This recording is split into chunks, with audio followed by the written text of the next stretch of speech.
Здравствуйте, это снова подкаст Africation, канал «Галопом по Африкам». И сегодня мы будем общаться наконец-то по заявкам телезрителей с представителем Кении.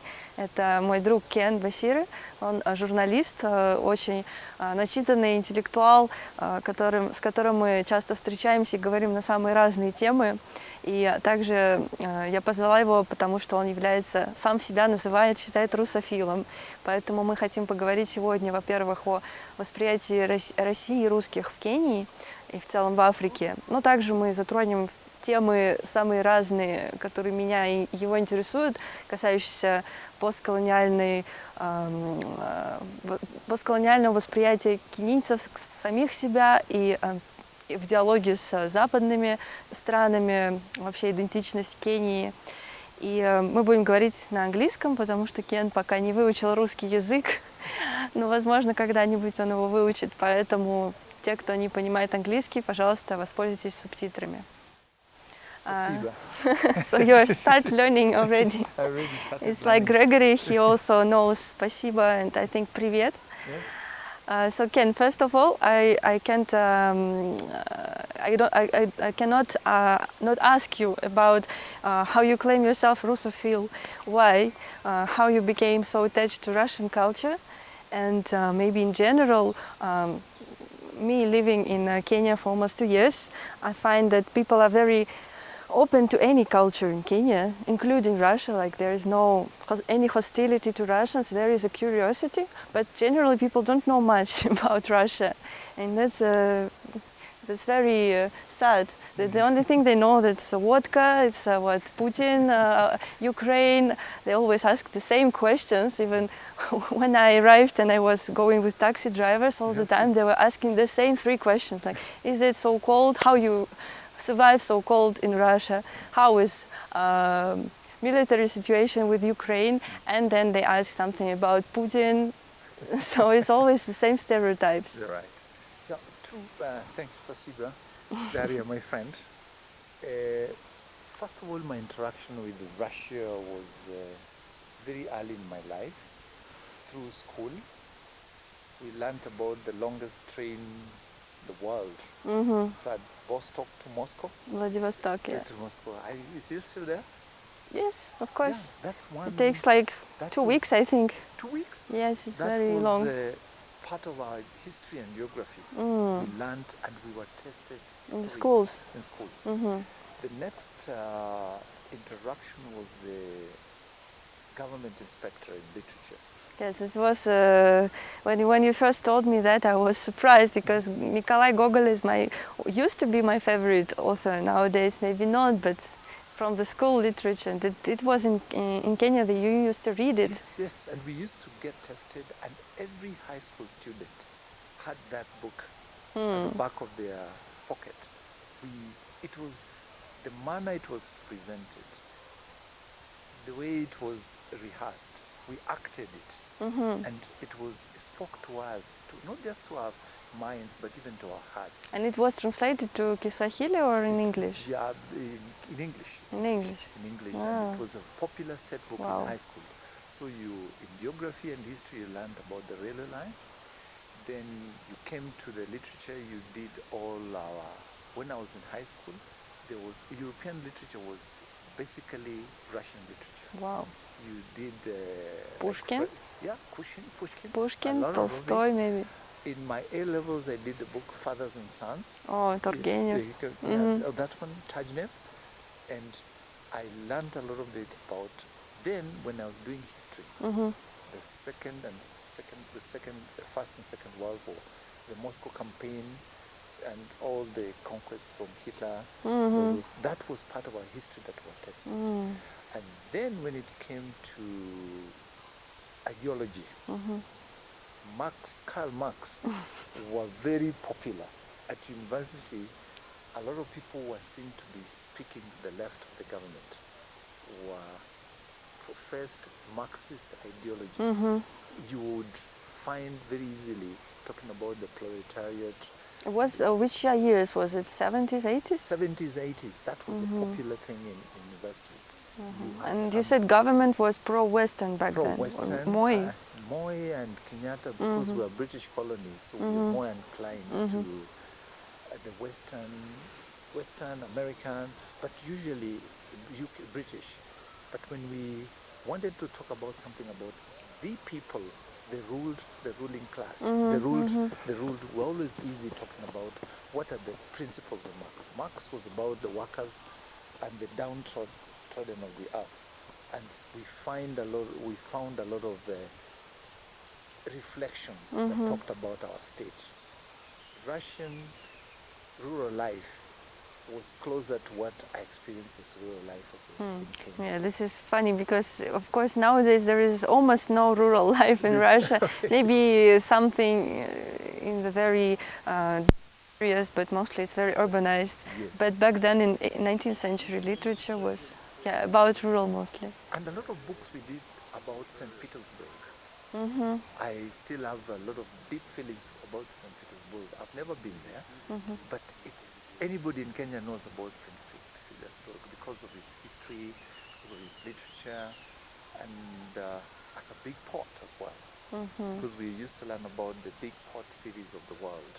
So that was, then we did what we call agriculture, rice farming. In the Western world it was the prairies, in Russia it was the steppes. I don't know how to pronounce that. Which one? The grassland areas. Steppe, yes. The steppe. Yeah, you see all those words came, would learn about those different. In Africa you learn about the savannas. In Americas you learn about the prairies. In Russia it was about the steppes, the different grasslands in the world. So what was good about the old education system? We were introduced what we called a global system of education, and we were tested.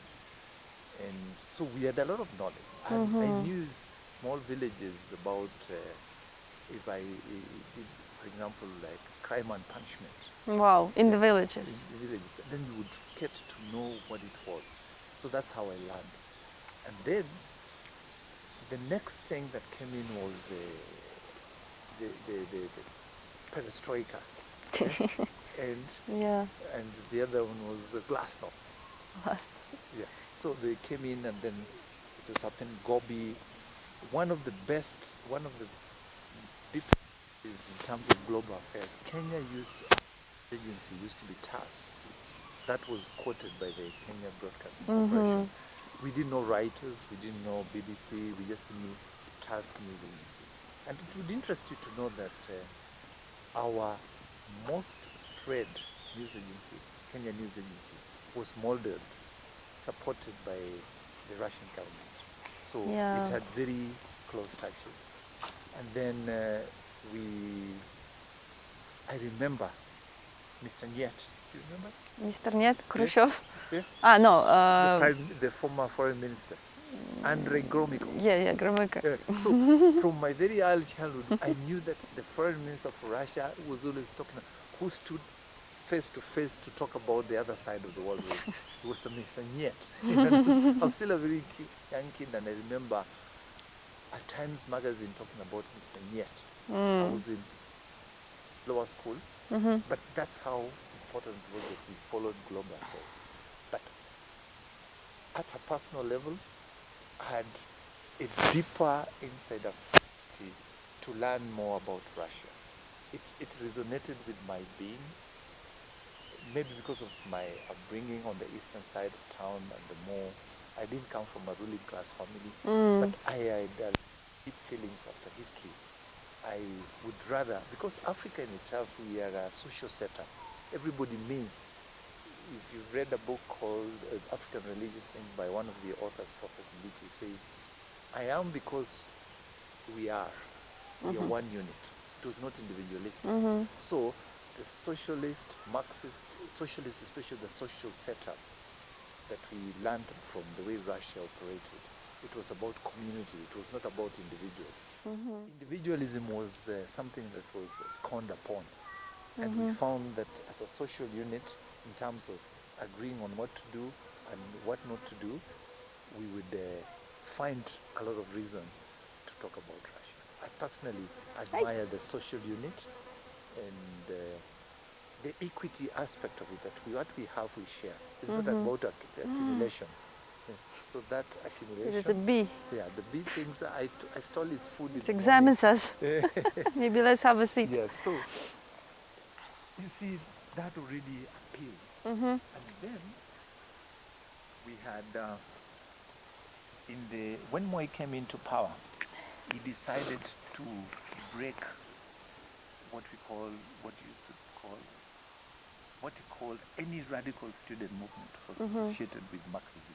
And there was a big purge, even removing the books that would talk about it. When was it?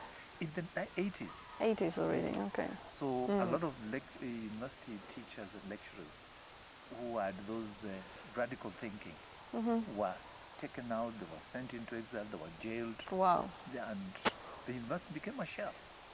So that progressive radical talking about not just about the rulers, but how do we live? Kenya suffers from what we called a massive economic inequalities. The people were there, land ownership, because what drove Kenya into independence struggle was about the dispossession of land. Land was because it's a basic means of production. When you lose that, you lose yourself. So even the Mau Mau was inspired by the right to fight. Yes, I was shocked. Mostly I get the information about history from the movies, from documentaries, that are quite an amount which is shown in Nairobi, that it is shown also in some in different prominent festivals, but in Russia I didn't see many movies like that, or maybe I didn't pay attention enough. So actually you can find a lot of information, and one of the movies, Freedom, Land of Freedom or something like this, about Mau Mau movement, independence, that they even didn't get any land actually. The who struggled, who fight for the independence, they were not, they didn't get any benefit. They actually vice versa, they were even jailed, they were persecuted, and only like recently like their rights, not themselves but their descendants, they were at least they were not criminals, decriminalized, right? That is shocking. Yeah, this is true.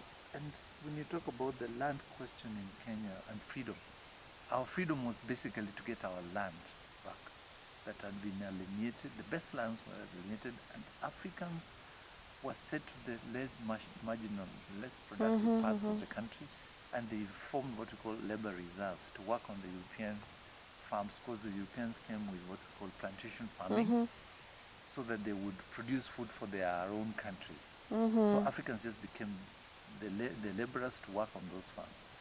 So when the Africans said, we have taken our land, they formed a liberation thing, especially after the Second World War. Some of them were taken to go and fight for on the side of the British.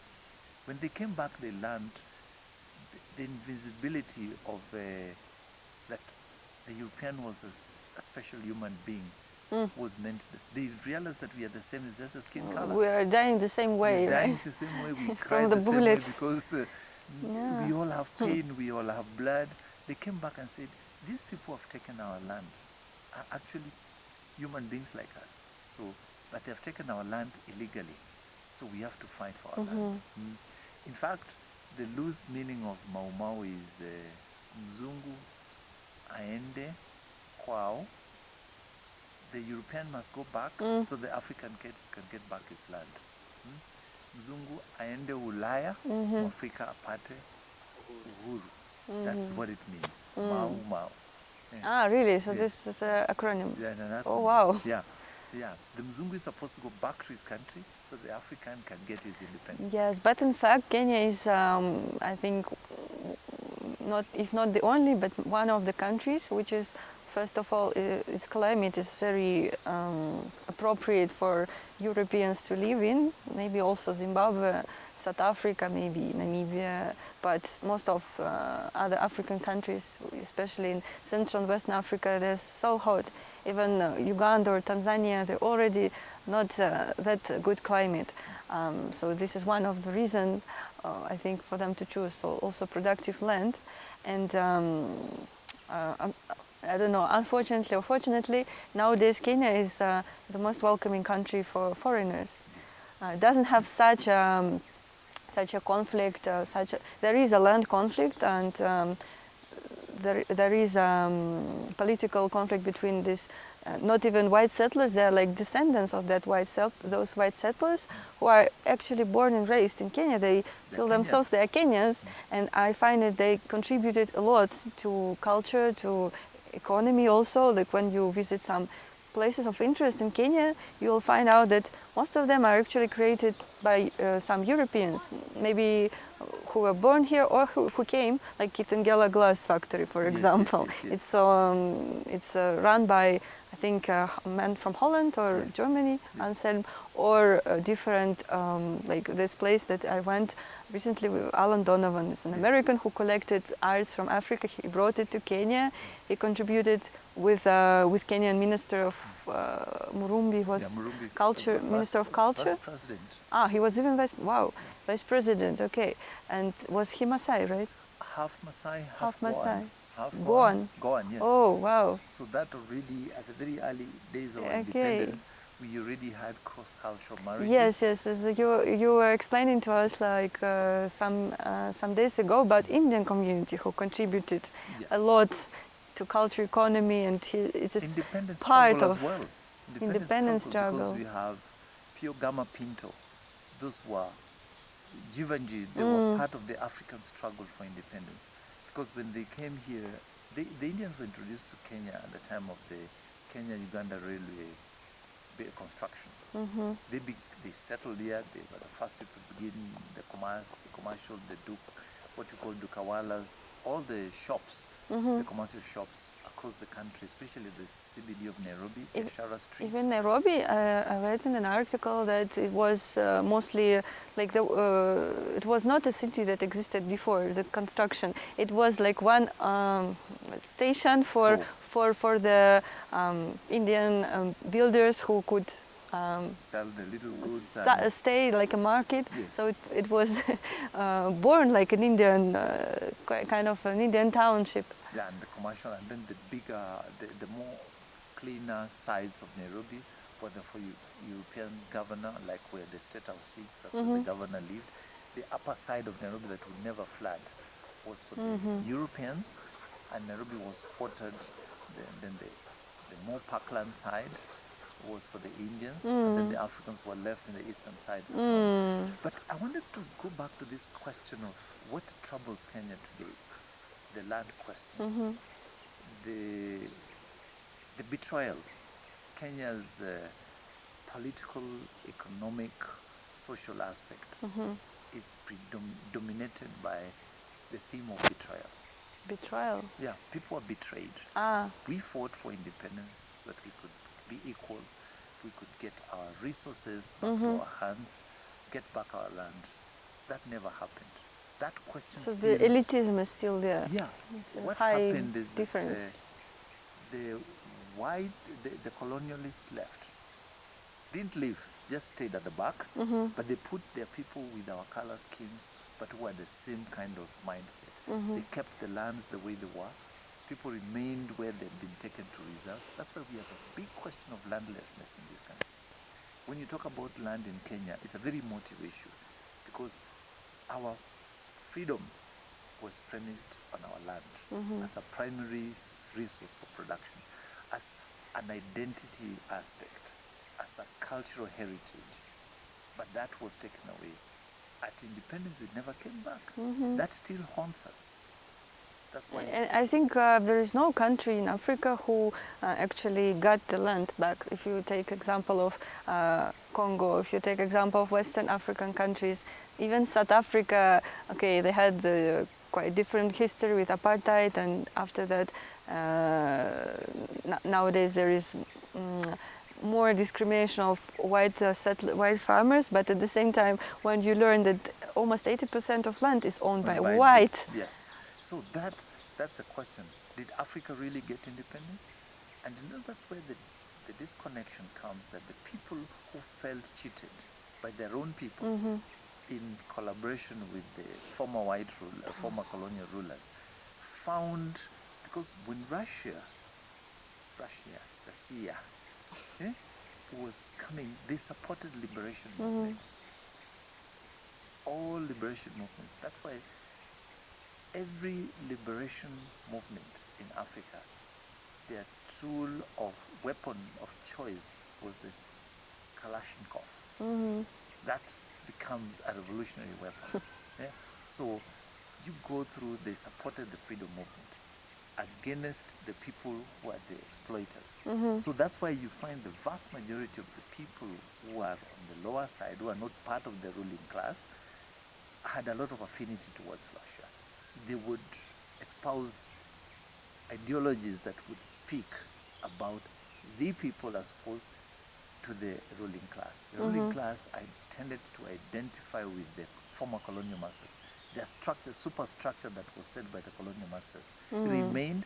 They just inherited it, and they never. But those rich people in Kenya now, Africans, are they all? They're not all part of the ruling families, like previous ruling families. They're also like self-made. But they have also benefited from this structure that was put by the colonialists that was never broken. It's also interesting a tribal aspect in that. Like as I understand.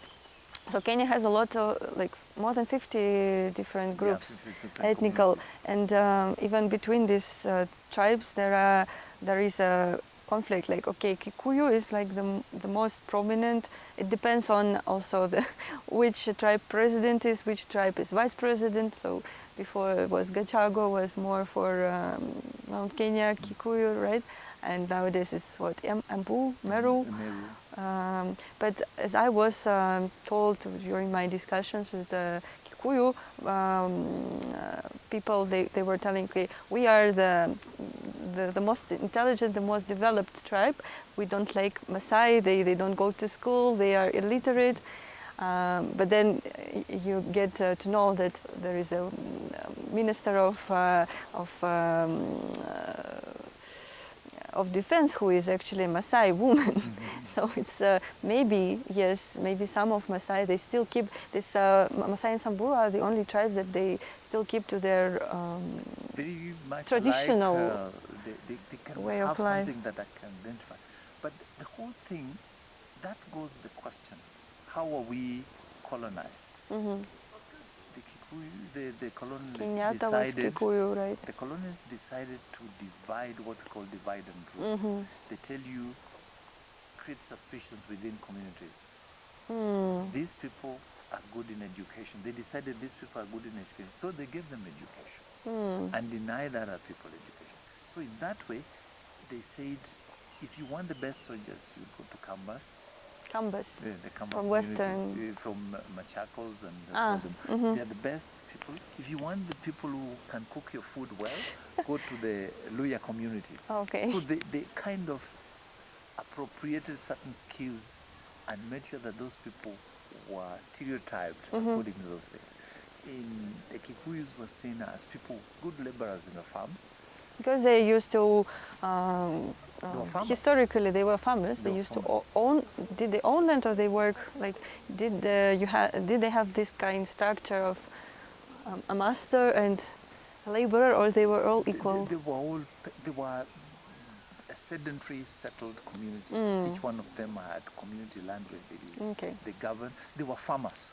So it was easier for them. So there was no private property, it was a community land. Most of the land was community, or belonged to families. And the masses were moving around, they were nomadic. The more harsher communities. The masses lost the biggest amount of land in this country. In terms when they... Yes, because it's now conservations or national parks. National parks, settlements, and the railway line, it was the way it was. They were made, there was Chief Lenana, who was made to sign off his land and give it to the Which was land? Which land was it? From, if you check the railway line, they were told not to cross the east of the railway line. They were told to move away from... Like up north? Or up north. So all Tsavo and Buseli this side? They were told to move out. So they lost land, but it was by way of coercion through a treaty. That you will not, you give this land to these people, this is what we want to do for them. So leave this land, we'll put you in a reserve. And the most fertile land, most fertile land. Around Mount Kenya and so, and Central. again, because they were the closest to where the European, the colonizers were, so they felt the impact of loss, the impact of subjugation, and being forced out of the land. So they were the first people to react to the land injustice, to the elimination of land. So that's why it's also wrong in Kenya, because other communities also aggrieved. The Nandis resisted colonialism, the Kisis, the Luos, and everybody else. But the epicenter of that history, of where there was a mass movement. White Highlands or something? The White Highlands, all these rich places where they planted Rift Valley, Rift Valley, my favorite Central part. Kenya, those were, the climate in Central Kenya around Mount Kenya is closer to what it was very close. And the Europeans were encouraging their people to come and live in Kenya because this was closer to them. The climate was good and the land was fertile and they could find. So that question of land is the biggest issue. Then the taxation system. You have been robbed of your land, you've been put in a reserve, but you still have to pay taxes to the colonialists. And then they were using what we call divide and rule. They made communities suspicious of each other so they could not find a common ground for them to say, the enemy is not ourselves, but the enemy is on the other side. And actually, we can see this legacy even now. Like when you take some political discussions, always between some president, vice president, some minister in every African country. Of course, there are also discussions of neo-colonialism and in Western Africa especially, when they say, okay, let's abandon French language, let's abandon, like this move that made Rwanda government to break the diplomatic ties with Belgium, to send out the, well, okay, maybe business is still there, but they forbidden NGOs, Belgian funded NGOs, even charities, religious entities.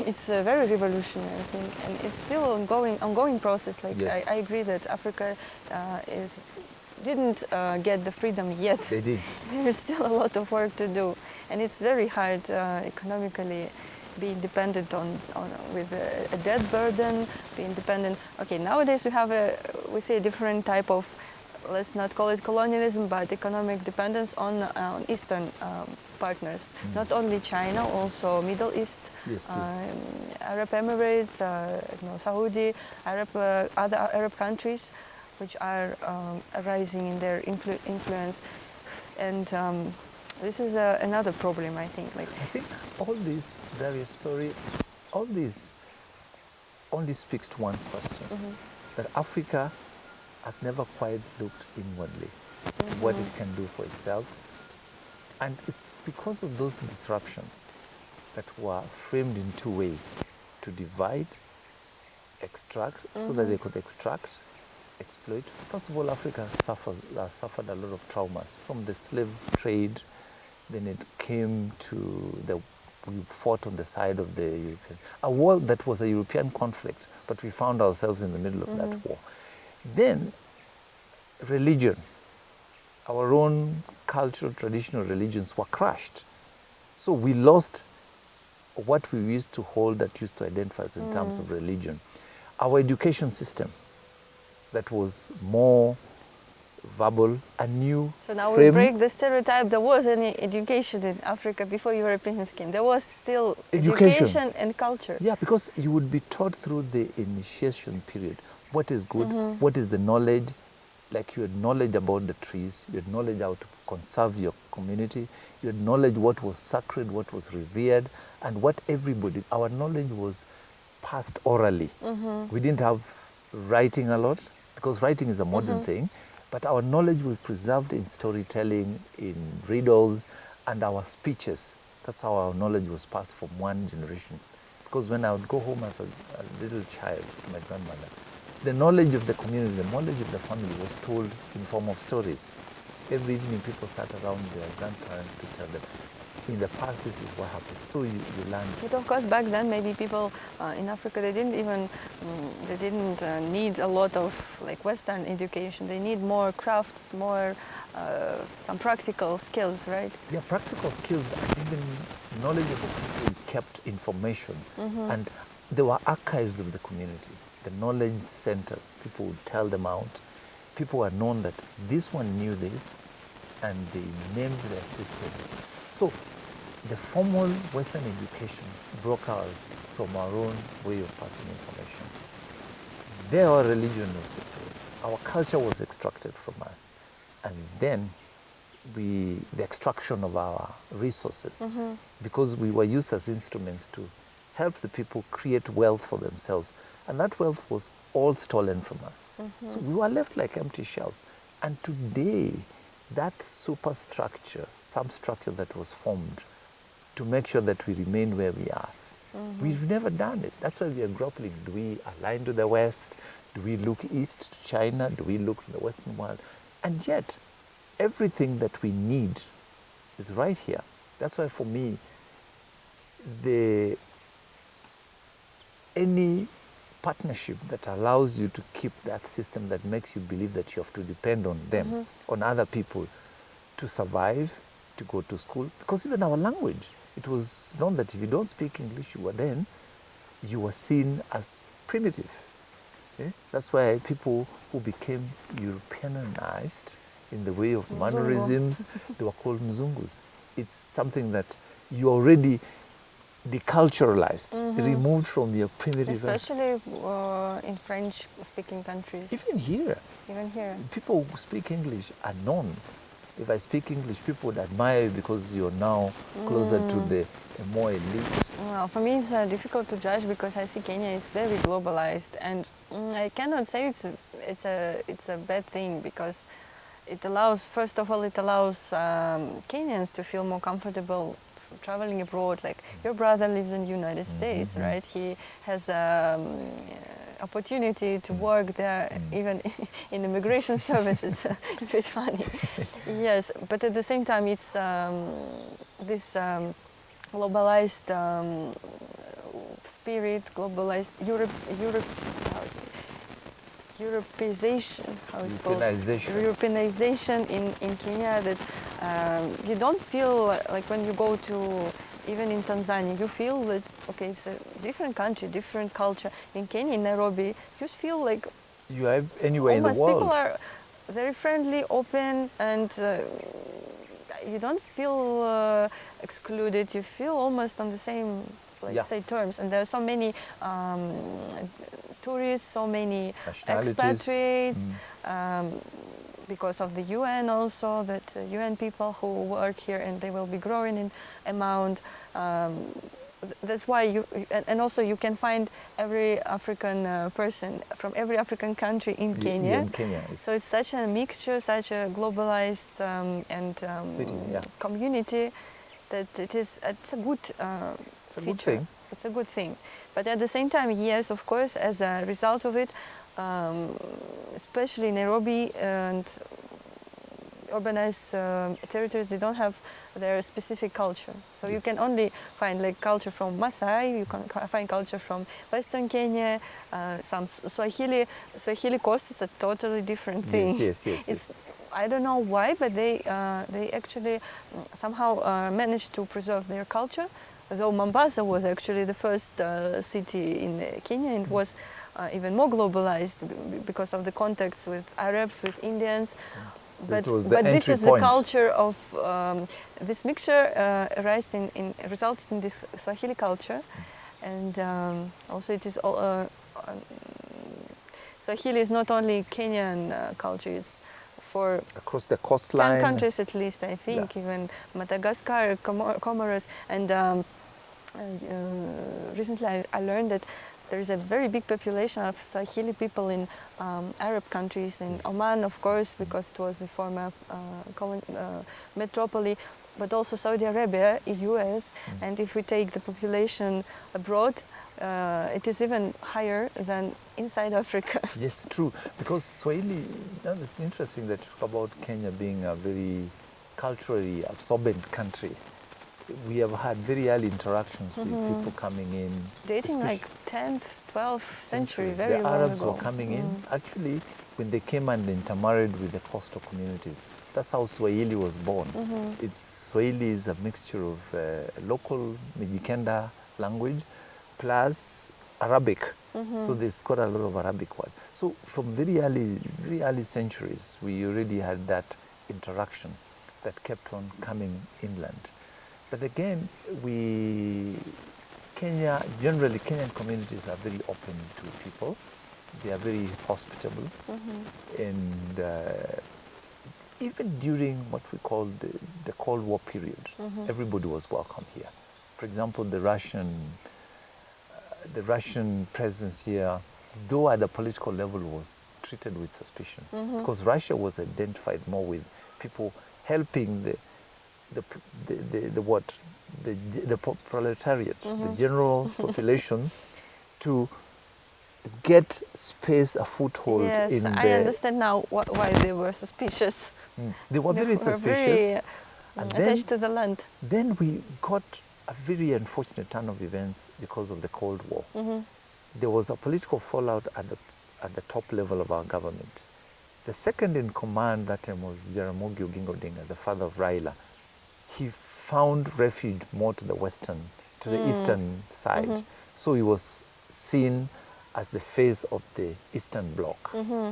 And Kenyatta was his ally in the independence, found himself aligning more to the western part.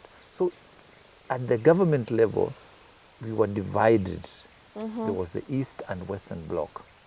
So there was what we call a global war fought within our government. And in the end, when Jaramogi lost, the eastern side was suppressed with the help of the Western world. Yes, so that's why... But I see Kenya is like on the crossroad. I don't see it as a only westernized and pro-American, pro-European country. Because if you take the influence of China and of Middle East, actually, I think Middle East is even more important. It's more important, culturally, financially, because as you mentioned, many students go to study in Russia, but many of them, the first destination is India, right?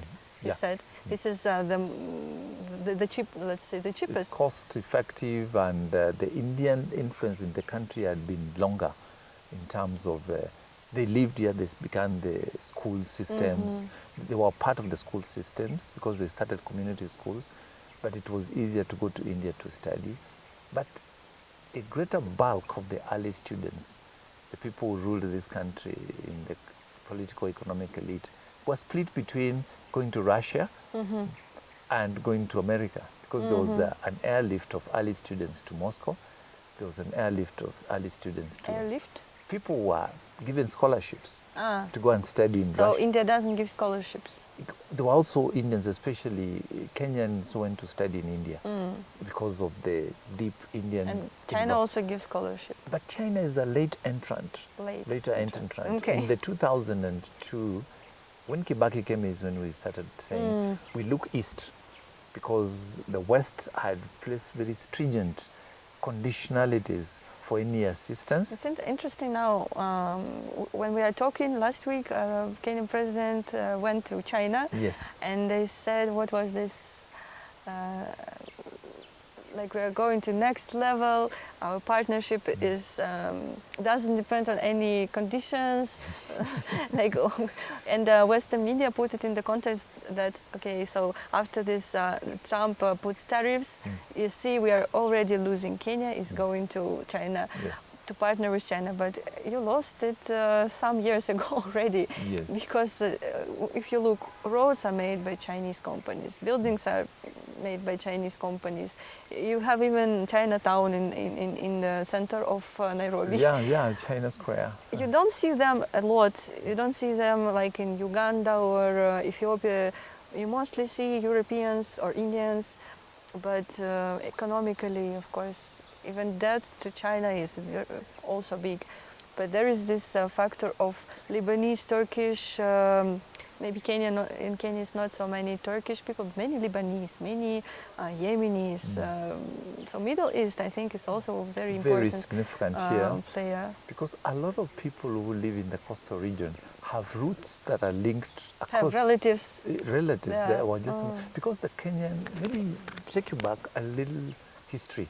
The Kenyan coastal strip was an Omani Arab territory, so they are their sphere of influence. So we still have people who are Omani or Yemenis who own land in Kenya. They are called absentee landlords. They have land here where the local people are squatters and pay rent to live in those lands. So it's a big question that the government has never quite addressed. The question of absentee landlords, where they live, there are generations of families that own land by dint of what they called the Omani influence in the region. So we were caught up in that divide at government level, that also because of our community ethnic nature, also translated that certain communities that had more allegiance towards the second Jaramogi tended to have more sympathies to the Eastern Bloc, and which, that's why you would find why, for example, the Russian government, USSR government, supported a big project in Kisumu. It was called, that hospital, they've tried to change names, and it was the source of conflict in 1969 when Kenyatta and Jaramogi openly clashed at the launch of that hospital, and many people were killed. Crushed? They fought. Oh. People revolted and really? Insulted. Why they fought? Kenyatta was trying to demean Jaramogi, and the people reacted. And there was a riot, and the two leaders exchanged very harsh words, and people died. So that hospital, which is today, it became New Nyanza General Hospital, became, now it's Jaramogi Oginga Odinga Teaching and Referral Hospital. It's not called Russian. But the people in the region know it's Russia. Okay. If I'm back in Western Kenya, I don't know what Jaramogi Oginga Odinga. I just say I'm going to Russia. That is the definitive thing, because it is the biggest influence, the biggest structure that represents Russian influence. Russian. And I think the new rising factor is Orthodox Church. The Orthodox Church. Yes. Interestingly, in Kenya, it has the biggest amount of followers, yes, and of the clerics, yes, in Africa. In Africa, yes. Why? Yeah, because it was very close and identified, and the Russian Orthodox Church did not come in the way that we come and dominate you. They came to be part of the society. Other churches, their structure, they came, they put up schools and converted people and said, this is our area. They carved for themselves. But you can't go to a place and say, this is an Russian Orthodox Church influence of area. They just came and did not want to create little kingdoms like other churches. Like if you have the Anglican Church, it is still got connections back to the Anglican Church in England. The Catholic Church came huge as well, but still it was Roman.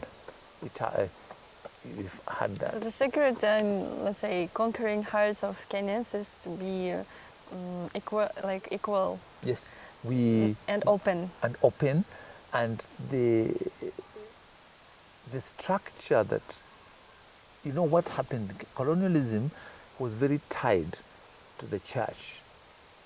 The church men came first. What we called missionaries. They came to pacify the ground. And then once you've pacified, but they pacified, then they created the way for the colonials to come. The colonials came now to dominate. But the people who came in first, the first encounter of Africans or Kenyans with the colonialists, with the new settlers, was the missionary first. The missionary helped to change your mind to believe that anything African was ungodly. That was the thing. Yes, actually interesting. Yeah, approach is different now because when I talk to the priests in Orthodox churches and Russian bishops who come to from time to time, like they never their churches they never stay in there. Their goal is to build up the community, local community, to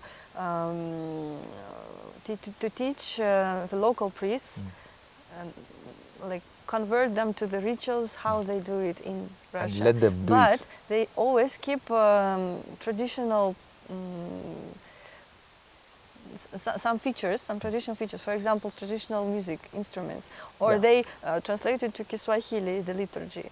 So they always adapt a bit, and they don't tell that okay, you do it in an African way. No, it's not like it shouldn't be done like Yeah, this. what is interesting is that the Christianity that we have, It's a very it's mixed. very Eurocentric. It's Judeo-Christian culture, which is more of European. They came, for example, Africans, we were polygamous. But they came, they said, thou shalt not have 2 wives or this, thou shalt do this. Thou, for example, for a long time, the drum, which is a symbol of Africanism, was never played in the Catholic Church. We praise and dance, drum and everything, but that was not allowed in church. So you take away my way of worship, you bring your way of worship. And the early churches, my grandmother, for example, knew that if you wanted to speak to God, you had to do the Catholic Mass in Latin. Yeah.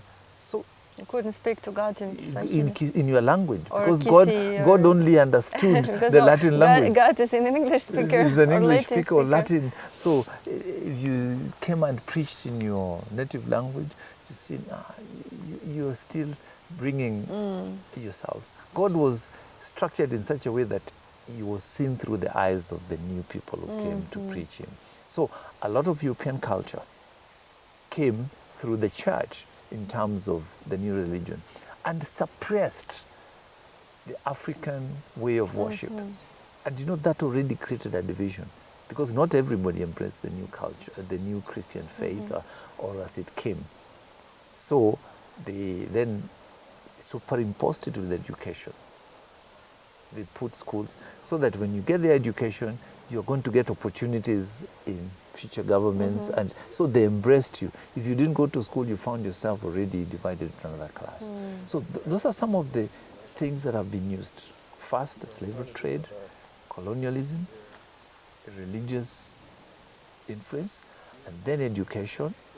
And then we got caught up in that global struggle of the Cold War, and we never quite recovered from it. And the Cold War was so vicious that it cost this country a lot of opportunities, because there are people, that war between who was East and West. So you couldn't like collaborate, you had to choose a side. You had to choose sides, and it's like nowadays also they force Africa to choose the side, but in fact African countries, their power is in building relations with different sides. I think to Africa benefit from every partner, not just one. That's why Africa's best bet is to have a chance for multipolarity, where we have different centers, where they can themselves create centers that they can relate to without being dictated. Because we have what it takes here to live, to do our things. But being controlled, being told, unless you do this, you can't do this. A lot of economic issues that we have today was economic liberalization, like what hurt Russia, broke down the USSR, was the glasnost and perestroika. Open up so that we can take your markets, open up. So, Yes. but you opened up when you didn't have the capacity to compete. That's the same thing. You are told, open up your trade, your open up your sell all, privatize health, privatize education. So, but we didn't have the capacity to manage this. So that education became an exclusive thing for the people who had the money. Most people were children could not go to school. Today, health cost is unaffordable here because we privatized health. And what we call the World Bank Western dominated, the prescribed things called structural adjustment programs. That's where everything, the rain started beating us. Then we're told to have free for all liberalization. And yet we needed what we called structured, controlled opening of markets. So we opened our markets, the people just came and swept us off our feet. We were left, our sugar thing died, our coffee thing died, because what for me, I would say as a journalist, what our problem has been unfettered liberalization. Because you need to protect some of your vulnerable industries. So this is like Russia also. Yeah. In 90s it happened the same thing. So you wiped out and broken. It's like you're being told, jump into the water because everybody is swimming. And yet you don't know how to swim. Or you can only walk up to, you can only step in the water up to knee deep. But somebody wants you to dive in it. There are sharks in this water. Sharks in this water. And then, when they see you're drowning, they lift you a little and let you keep drowning so that you're kept in a state of trying to survive. And yet, as they do that, the trading systems in the world only allowed Africa to sell raw materials in their rudimentary form. So, but the items were brought to Africa with more value addition. So, if they took our coffee, they brought our coffee to our shops in a blended manner. We were not allowed to process it. We just sell. So, we've been kept in that where like somebody puts your nose in drowning, just put it up when you're about to die, they lift you up, you gasp for breath, and then they push you down. That is what. So Africa in its sense is looking for partners that can work with them, not extracting, but actually investing and developing. Yeah, investing. The donor community, why China came is that they removed all those conditions, and if you want to build your road, okay, they also, because they have debt strapped us, but they needed to open, they will tell you, if you want to get our aid, it has to be tied to many conditions. So when Kenya said... But I think different with China is that they don't impose their culture or religion. They do a bit, but not that much, not that aggressively. But they are also extractive. This for them is a market for raw materials. But at least they build something. At least they have their legacy, right? At least we can benefit. Yes, we pay for the expressway, but at least it is there. It's a very nice tool, and if it continues till Mombasa, then it will benefit a lot to Kenyans. Yeah, but at least we see it when it's given, not too many conditionalities, but the end result, you use it, but it's still extractive. But it's still, you don't own it. You use it, but you don't own it. Yes, it's not like you build. But at the same time, in the modern world, no one will. No, it's not like Cold War time when someone could build something like you can use it now. It's yours. Yes. Nowadays, it doesn't work like this anyway. Any business has its own interests. So I think it's because of that. Like now, when we talk about conservation, who runs the tourism industry? The heritage is ours, but who benefits? It's not us. Very few of us communities that, like the masses who have always been the custodians of the wildlife heritage, they became spectators when it came to the benefits. It's only now that we are continually beginning to say, how do communities benefit? Because the conservation, the way we know it today, can only survive if the people who live and have lived with this heritage for years are given a share of the pie. But for the longest time, they were just, the policy was to keep them away because they were seen as the enemy. That is the paradox of it. You come to my place, something that I've always conserved, then you tell me I'm a threat to it. That was paradoxical. But now with that's why more conservation of the community. Like for example, this forest was our heritage. But the people who believed in extractive nature were beginning to take it away because they have to take the timber, they have to build beautiful homes in these places. And it was dying. until people rose up and said, we have to preserve this for ourselves. That's why this Karura forest is run under community kind of setup. So the community has a stake in conservation. But one person, Wangari Maathai, had to stand up and say, we can do this. These will be homes of palatial homes, the rich. The poor people would be excluded from this. There would be guard dogs keeping you all from, because when you're poor, you're seen as a threat.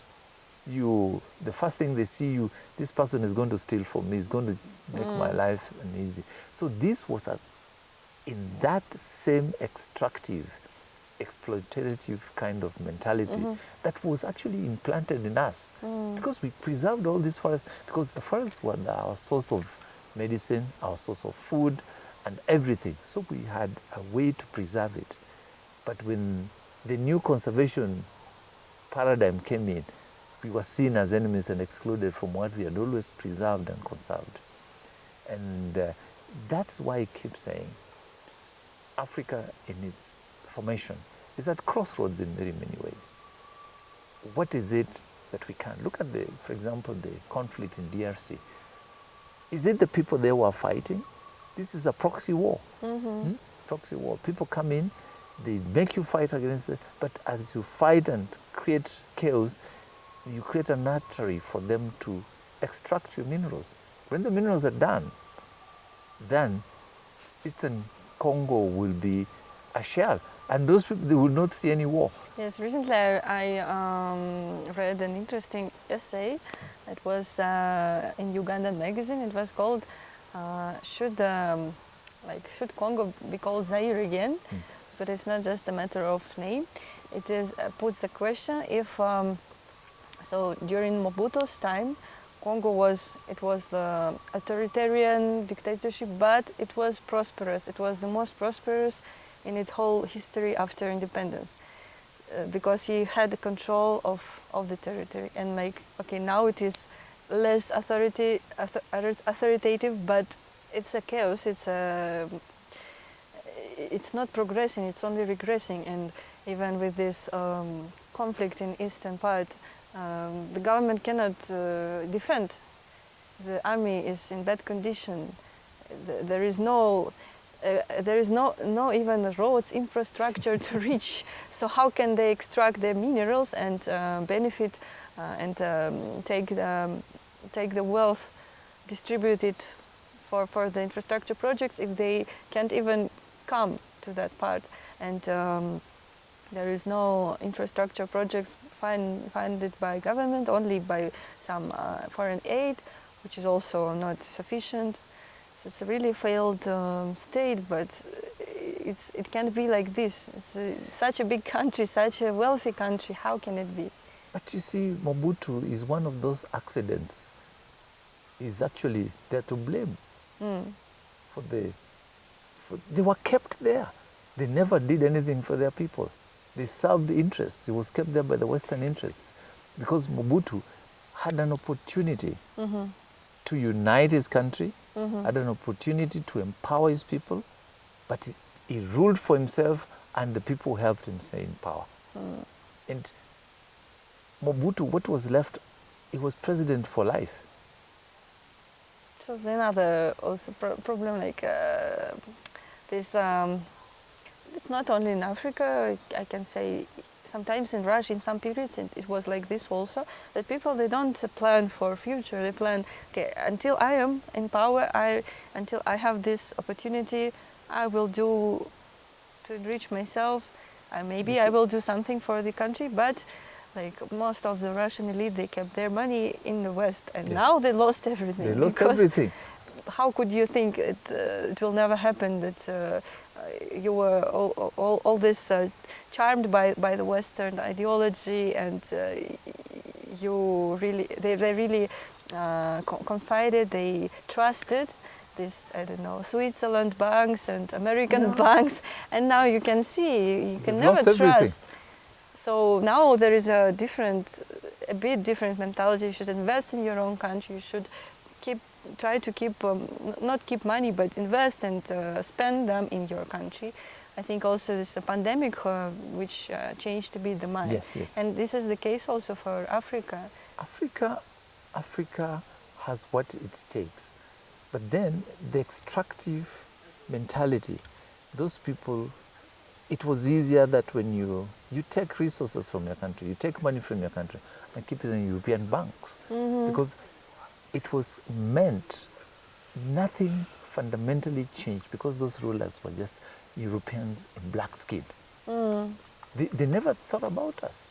They wanted to live in palaces. They hope to, when they finish their career, they hope to just migrate, to go to Europe and live there. They kept their children there, they kept their money there. So they just they became part of the system of exploiting Africa so that they could get the support they needed to stay in power. Like in Kenya after independence, all the plantation agriculture was in the hands, still remains in the people, the Europeans, the colonizers or their descendants. And the people who kept them alive, they kept them going, were the same rulers who they supported to be in power.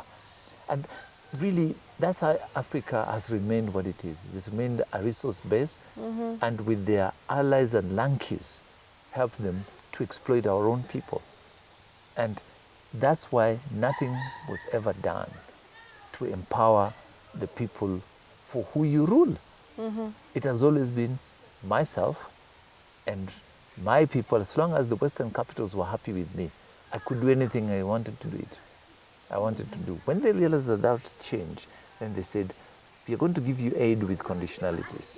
We want you to open up. We want you to open up your systems. We want you to do this for ourselves.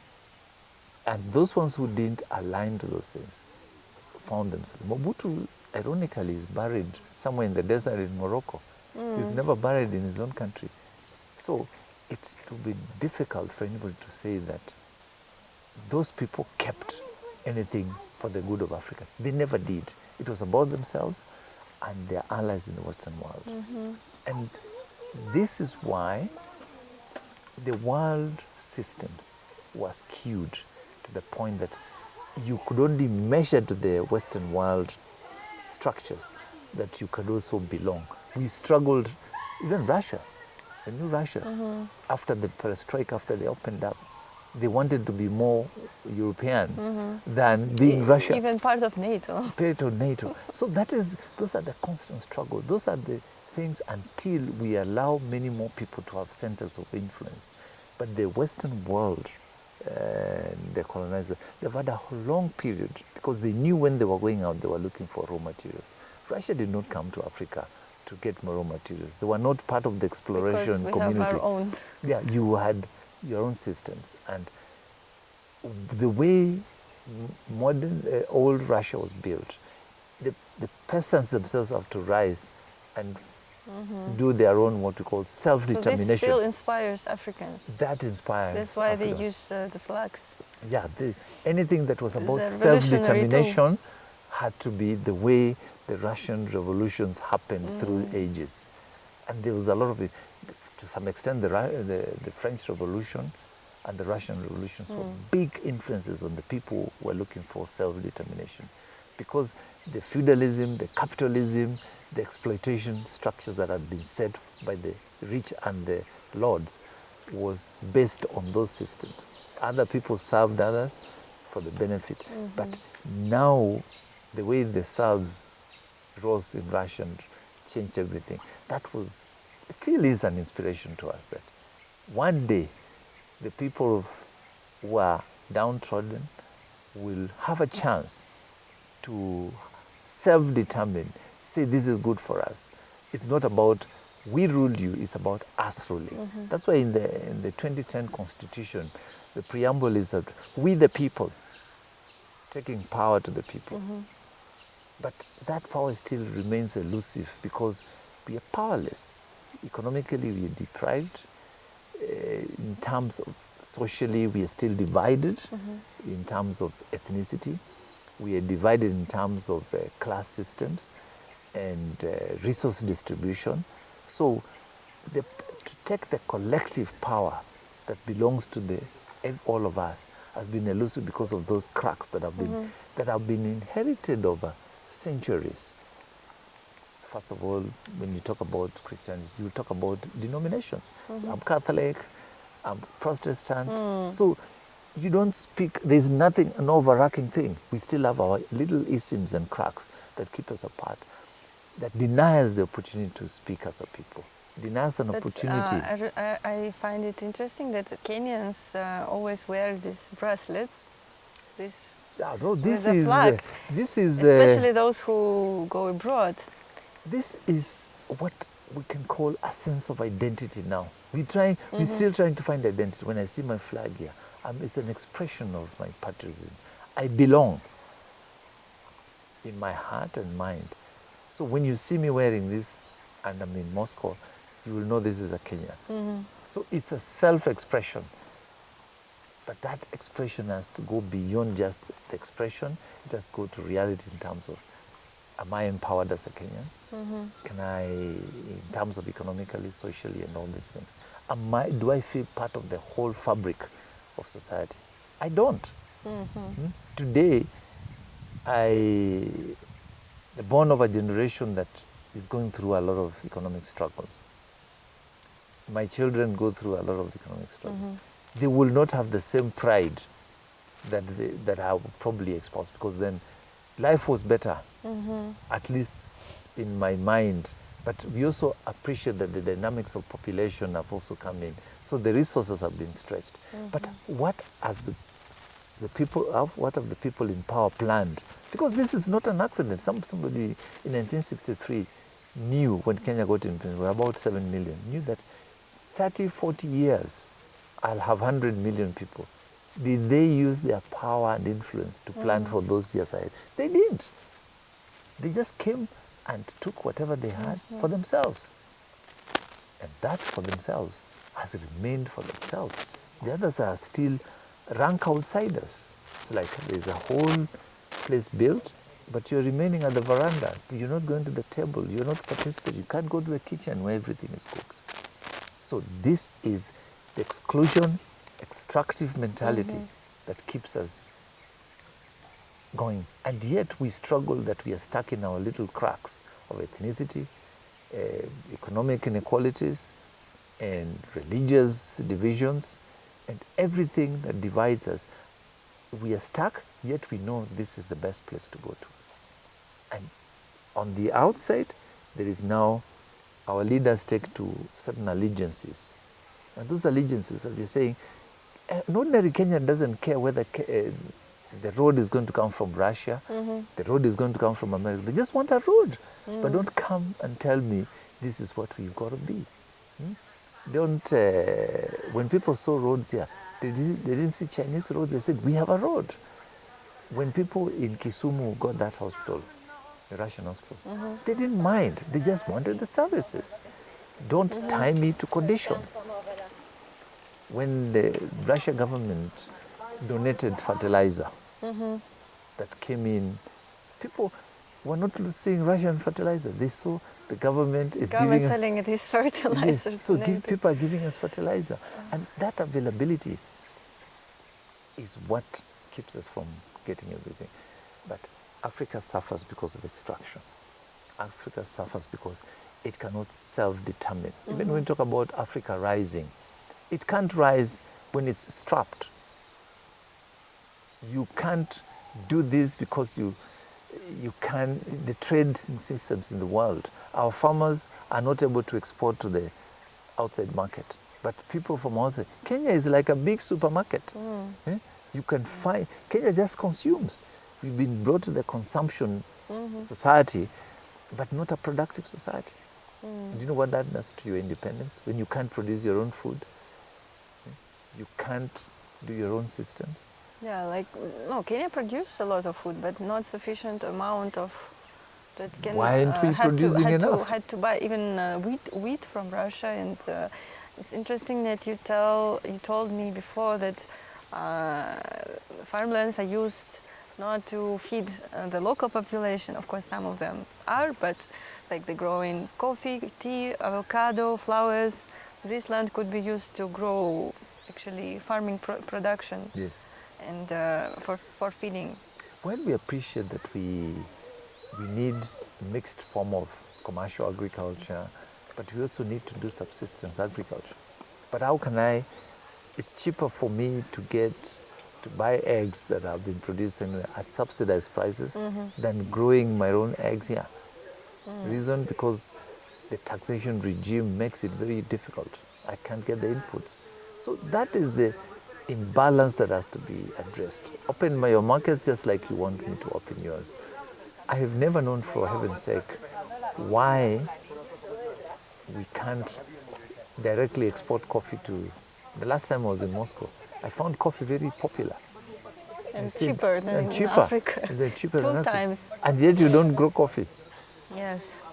Why We is buy that it from Brazil or somewhere, not in Africa. Why not Only in Africa? some Ethiopian, but they buy it and they pack it in Russia.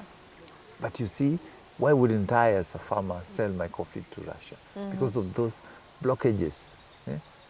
You don't have direct links. This is why for us is multipolarity, opening our channels. So when our leaders are talking about, it's not about political alliance, it's more of economic opportunities that Africa and Kenya needs everywhere in the world, so that I can sell, you can sell to me at a point where we are all, it's a win-win situation. But as it is, it's not win-win. I want to travel to Moscow, I want to travel to Brussels, I want to travel to South America at a cost. I want to see more technology coming. Like now we are talking about the AI system. I want to learn about how do Russians do their AI technology? How do Americans do their AI technology? How can they help me develop that technology that is contexted without having to model it on the European, the Northern Hemisphere thing? Like now as a journalist, all the AI tools are not meant for Africa. They don't have African architecture. They have a character of... There are some that are made in Africa, like Nigeria. We are now trying to do what we call catch up. Why would, for example, a coffee blending manufacturing company be based in Europe when it can be based in Nairobi, where the crop is, in Kenya, where the production is? Those are some of the things that make it very difficult. So, but I'm optimistic that going forward, when somebody like Trump comes and said America first, it's going to help us know that we do not have to depend on him. We have to begin to look at our own resources. When you defund USAID projects, it is a time for us to say, where else can we find these resources? Yeah, we discussed that it's funny how even Russian language was basically formed, developed by a man with African roots, who is Alexander Pushkin. And you said that they are planning to build a big monument, a huge monument in Africa. Where? Yes, there was a debate around Cameroon, West Africa, but we also think Pushkin should have a monument in Eastern Africa, because we believe in Eritrea, or even Nairobi or Ethiopia. Ethiopia would be fine, because Ethiopia has this Middle East, the connection between the Queen Sheba and the Falashas in Ethiopia. That would be a natural point for me, because Ethiopia is also the headquarters of Africa. So that would be fine. So as a way of cementing that connection between Russia and Africa, Pushkin is the person. And this big monument to Africa will signify that deep, not just language, but deep cultural connection, the proximity. When I was in Moscow, I told a friend that Pushkin's spirit needs to lie in Africa, because this is where it all began. Once we have his monument here, and I think that would help galvanize what we call tie the loose ends between Africa and Russia. It's such an interesting phenomenon that a man, not Pushkin, but his ancestor, that a man who was actually brought not as a slave, but almost bought in a slave market, and he made a career, made a military career, became a general, and became a free man, and so he could marry the white woman to have his descendants, and it was when 18th century. Yes. So it also shows a different approach. Yeah, I'm happy. You know, the revolutionary spirit, self-made, that is the true African sense. We always work to do things, and we embrace. We are a race that embraces others, a race that works with other people, not against other people. And Pushkin, for me, that revolutionary spirit, that culture, is for me what humanity is all about, and the connectedness between different races in the world. And I would be one of the happiest guys to have his monument in Africa. In fact, I would stand next to it. And what is interesting, when I was in China... You can pose for the monument. Yes, so I they will can pose make for the monument. out of your face. Yes, so that I can connect spiritually with this great Russian person. And for example, because maybe of my leanings towards that more socialist, more equal, more even society, I was in China the other day, and I took a photo of against the Mao Zedong monument. I went to his village, and I find that equalness of society, that gives me more belonging. It gives something about us belonging, not a few people, and the rest of us are following from behind. Yeah, and that's what I would love to see more cultures in Nairobi. For example, you said Nairobi. You come to Nairobi, you have the whole world here. You have every community. But at the same time, I'm worried that as more urbanized, globalized it becomes, Kenya becomes, more tourists come. There is this conflict between wildlife and humans. Of course, in my opinion, humans are more importance than wildlife. But at the same time, we risk to lose this wildlife and Kenya can risk to lose its tourist attractivity. I think the issue is that we should never been in conflict. We should have. If we had a proper land policies that govern where can people settle, urbanization that is organized. Like a lot of people ran away from Nairobi to go and settle in those migration corridors, is because there was pressure within the city for settlement. So if there had been forward planning, you knew these corridors can be maintained, and this is where we settle people. But now it became a free-for-all because nobody was guiding it. There was no policy. Yesterday I was in that African Heritage House, which stays in looking at the Nairobi National Park.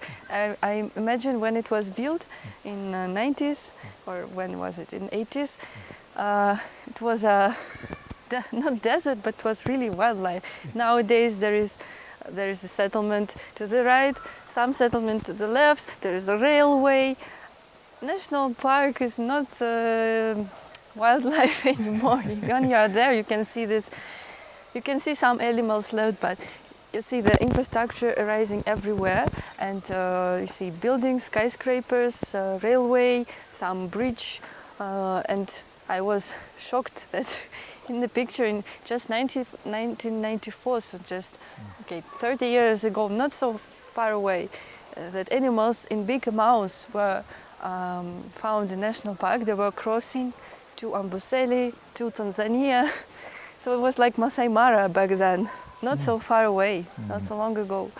And I'm really afraid that it will take maybe another 30 years and it will be like a zoo.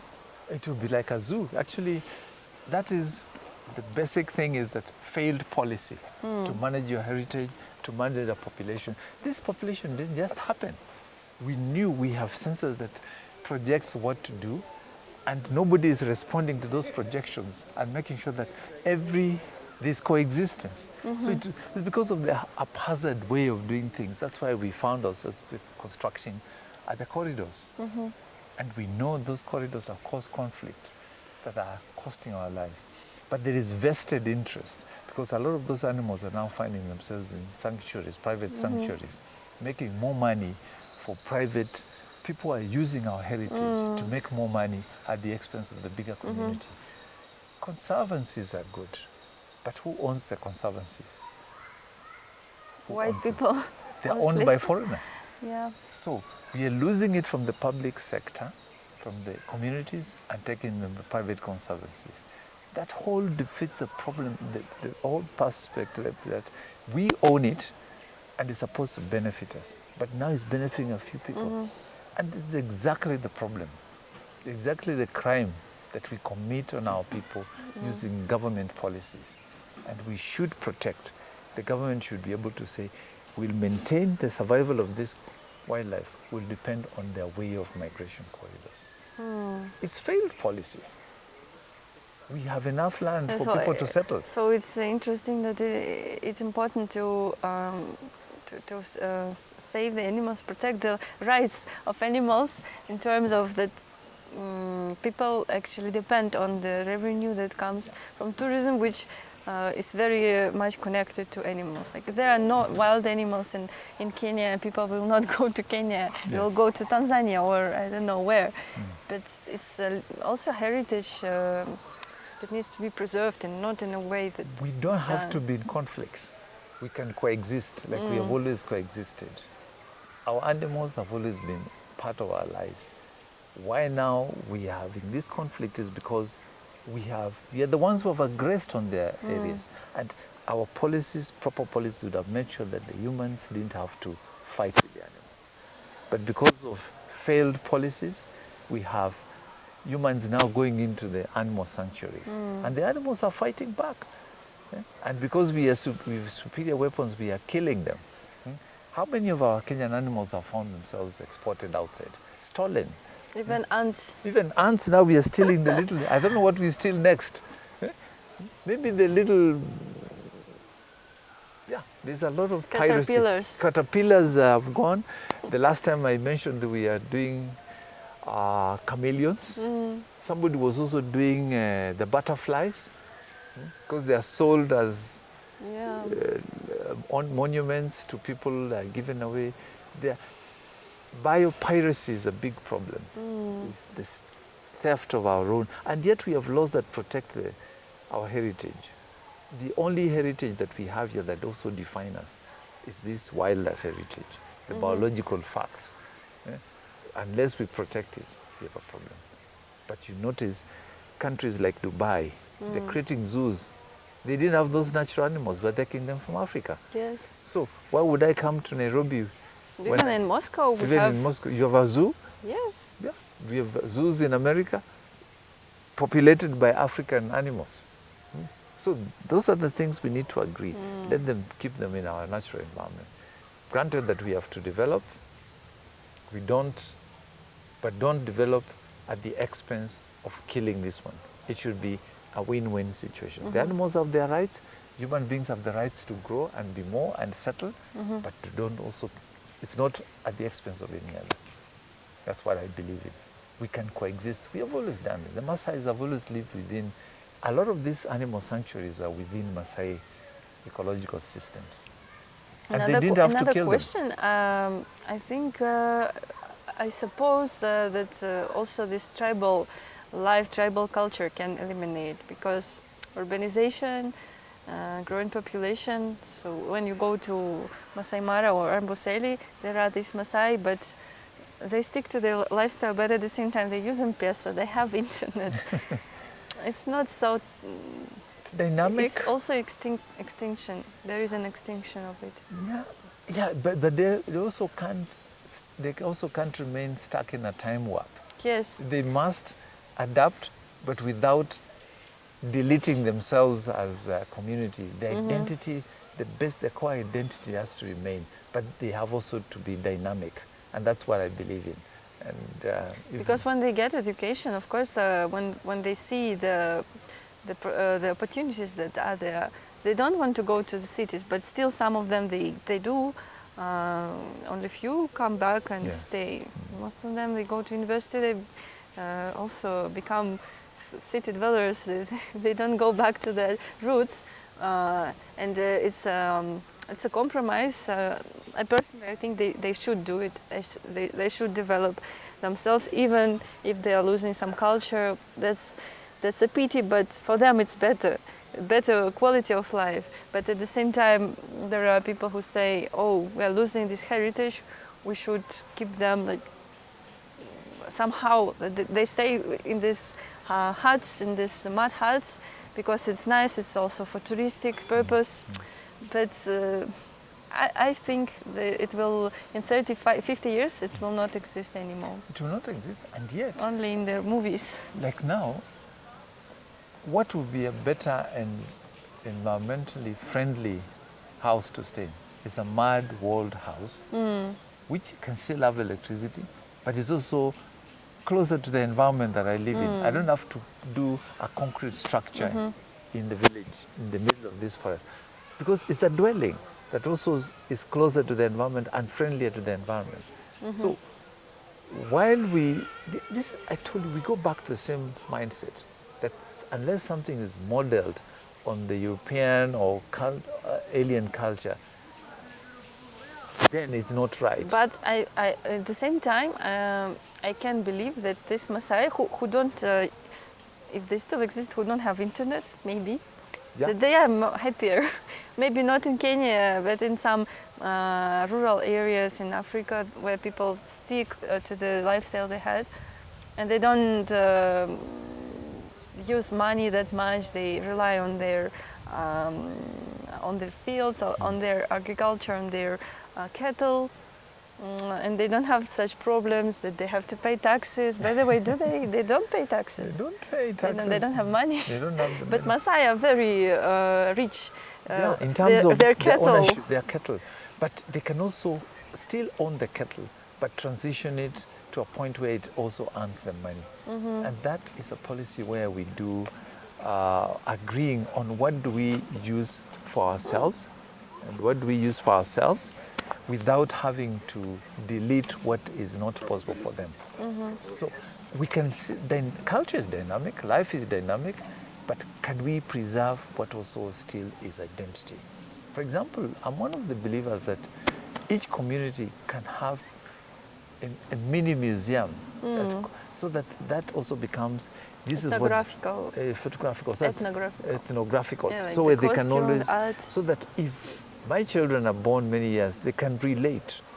They can see this is the journey we have traveled. Without, some of them, the kids who live in the city, don't even know what it means to what they belong. And the people without a culture, without identity, are a lost community.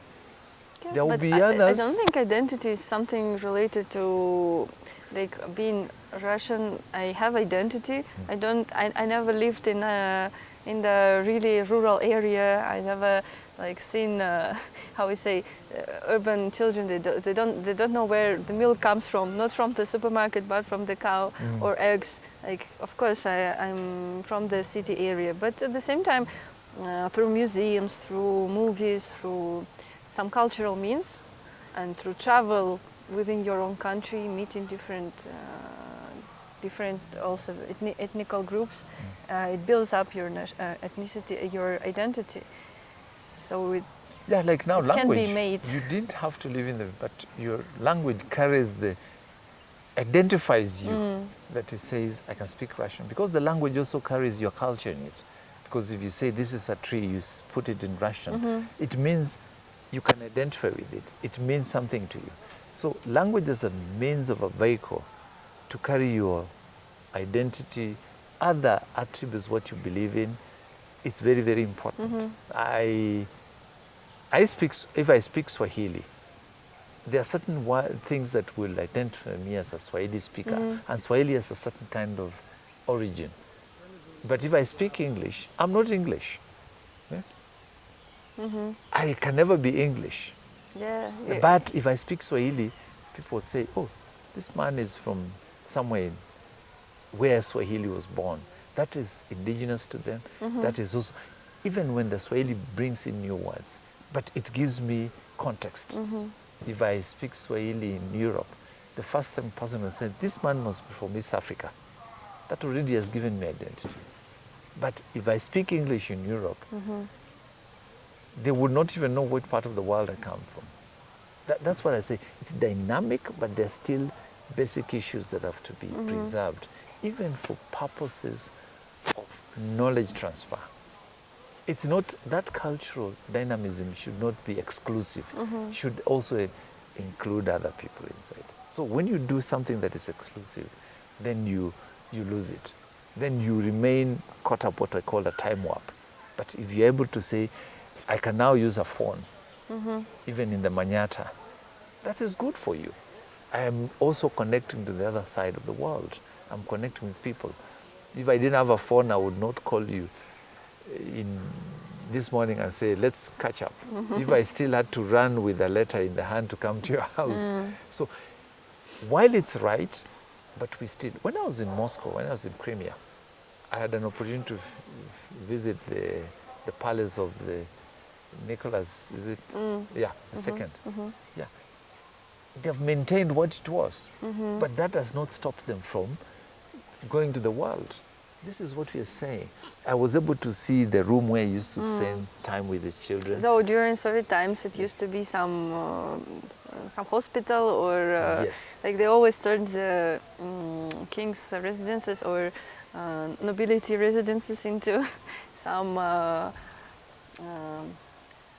either hospitals, either charity, like for children without parents, like orphanages. Orphanages. Or even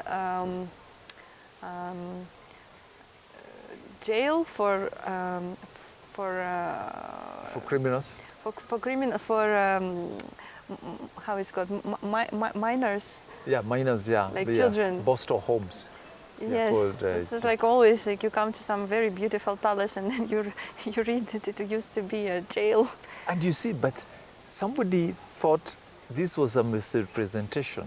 The person who lived in those palaces were not criminals. Yeah?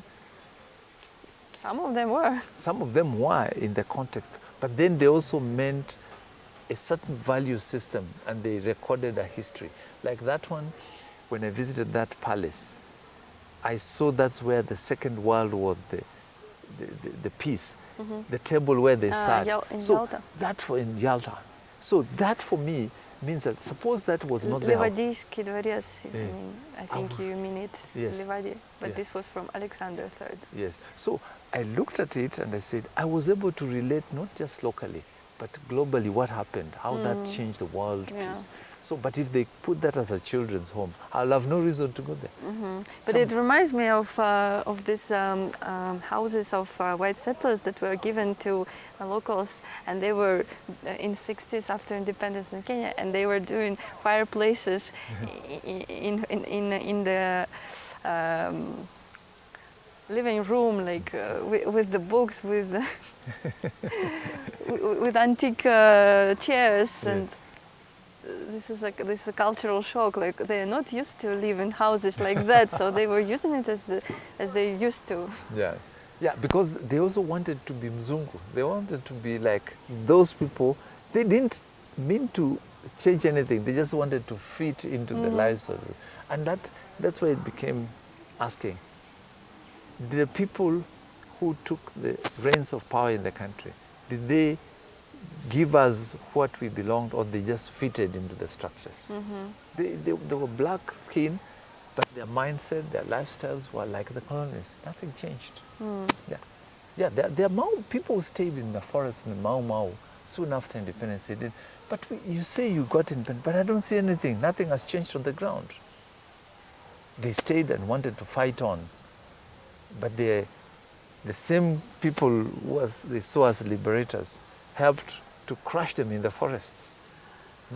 You see, that's why I told you Kenya is the big scene, the biggest theme in Kenya's socio-political economic life is betrayal. There has been betrayal all the way. Our aspirations were betrayed by our own people, supported by the people we all supposed to change. And that's why you find that a lot of people are conflicted. a lot of people look for those little divisions. Sorry. They know you can't trust anybody. And that mistrust is good for the people who rule others. We will one day, I hope, not maybe in my lifetime or anybody else, but this is the question we have to address. And we can only address it if we are honest with ourselves and say, yes, we've made steps, but they are not the right steps. Let's be honest and redress them. And unless we redress them, we'll continue living a lie. Not just as Kenya, but as Africa. For our people themselves have to be part of the global system that works for the greater good of humanity, not being used as resources, as sources, as people provide labor, as people provide raw materials, and yet remain at the bottom rank in terms of development, in terms of value systems. Yeah? And can we, for example, begin to export what is African to the rest of the world and be appreciated? That's what I see. I'm saying, what is it that in Africa that we have a lot to take to the world, and it must be taken as an African product, not something that that goes to be re-engineered. Like when we take our coffee, it should be African coffee, not going to be blended and then sold as a new thing. This is where we are, respect of what you get, and we deal with it at that point, saying it has this. It is called mutual respect and partnership without having to be the dominant part in a partnership. That's where I think, the crossroads. When you hear about big values, Africa Renaissance, Africa what? Where are we going? What is it that we can do? Who is going to help work with us in this new thinking? For example, our youth. The bulk of Africa, the majority of the population is youth. How are we bringing them into that to appreciate that they can still, they're Africa, but they still stay ahead and have something to contribute to the world, and most importantly, where they come from, and change their lives. That for me, if we can find it in Russia, we can find it from China, we can find it everywhere else, that's exactly what we are looking for. A partnership that speaks with honesty, with trust, and everything, and comes without things below the table. All cards are on the table. But when we deal, we're saying, I'm talking to Daria, I'm talking to you because we are friends. It's mutual. You don't impose friendship. You don't impose partnerships. It must be mutual. And that means at some point, especially the economic structures that disfavor Africa, needs begin to have a free trade. Because Africa is rich in terms of human resources and natural resources. If we can use them and make them for the benefit of Africa instead of the extractive nature that dominates the world, then we have a better world for all of us, more trust, and we can all grow together as human beings, as a race, without having to outcompete ourselves to a point of self-destruction. And I just reminded, I was reading another book where, I don't remember from where, just one of those wild reads I was reading. I do wild reads, that it's only the human race that the more we develop, the more we destroy ourselves. We create systems that destroy ourselves. And Africa, because not that we didn't have innovation, we did have innovation, but that innovation was suppressed at the colonial time. And colonization suppressed a lot of our creativity through imposed structures. And this is the continuous struggle that we have to have for Africa. And unless we allow something that organically comes from our own cells, because if we take a new culture to do our own solutions, an alien culture to do our own solutions, we can never be good at it. We can only copy and do what we call catch up. But if we get it from here with the support of other people, I own it, then I can do better. Yeah. I know this conversation can last for hours. Yes. But we can already finalize because Yes, YouTube It is, gets very people personal. don't watch more than 1 hour. Yes, yes. Thank you for this interesting conversation. Thank you, and thank you for being my friend, and I'm wishing you well. And may I ask you, what are the fondest memories that you take from Nairobi? There are very good memories. I'm leaving Africa for now, but I know that I'll be back. So I have Africa in my heart. I have Africa on my leg. Oh, So this is so nice. it's a mark It's a mark. that I'm African. And you mentioned earlier that you came to Africa as a little A young young girl, kid. and now you're living as an adult and a Yeah. wife. This is really, congratulations. Thank you. I'm glad it happened in Africa. And Initiation. Initiation, yes. Yes. So you come back, just like I said, if I were to migrate from Africa, given an open world, where would you want to live? I'd like to live in Crimea. Crimea. Hopefully. Hopefully, one day I asked the governor the last time I was there that, can you give me a little dacha here?